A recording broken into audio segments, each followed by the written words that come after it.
Eta hiru. Kaixo, Igor, Irati, Pablo, Pello, Pablo, Irai, eta Neko gara. Poeta eskartzako ikasle profesionalak ondorioztatzen ditugu. Leioako inguruetan ezberdintasunak topatu ditugu, gehien bat goiko eta beheko zonaldearen artean. Gure kasuan eskartzan bizitatzeko aukera daukagu. Zergatik, edukiontzi kopuru nahiko daukagulo. Hala ere, sarrien auzotik igutzerakoan zabor ikus daiteke. Zakarrontzi gutxi daudelako. Topatu dugun arazo larriena praktikozko edukiontzian aurkitu dugu. Sarbideak txikiegiak direnez eta zaborra botatzerakoan ondo heltzen ez garenez, plastiko eta mikroplastikoak lurrera jausten dira. Hori dela eta zaborgunea plastikoz beteta geratzen da eta garbitzaileak garbitu behar du. Bestetik oroaren herri mailako garbiketa egin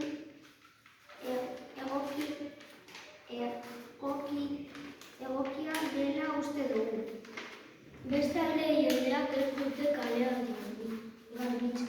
Haizeak, bilgarriak eta orokorrean zaborra eramaten duenez eta nerabeak gazteak lurrera botatzen dituenez, erabiltzen dituzten jakin plastiko guztiak bazterrak zikinkeriaz beteta daude. Zabor horren artean mukipaperak, bilgarriak, plastikozko botilak eta kristal nagusiak dira. Azkenik gure ingurua babesteko helburuarekin hurrengo proposamenak planeatu genituen. Sortzen dugun zaborra poltsikoetan edo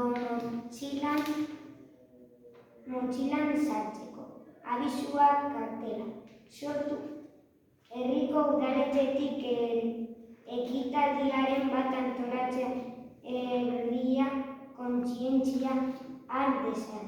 Zozketa batekin, musikarekin, txaranga bat antolatzen eta txosnak jarri gazteei parte hartzeko. Eta birziklapen topaketak eta kartelak ipini jendea kontzientziatzeko. Eskerrik asko. Eskerrik asko. Agur.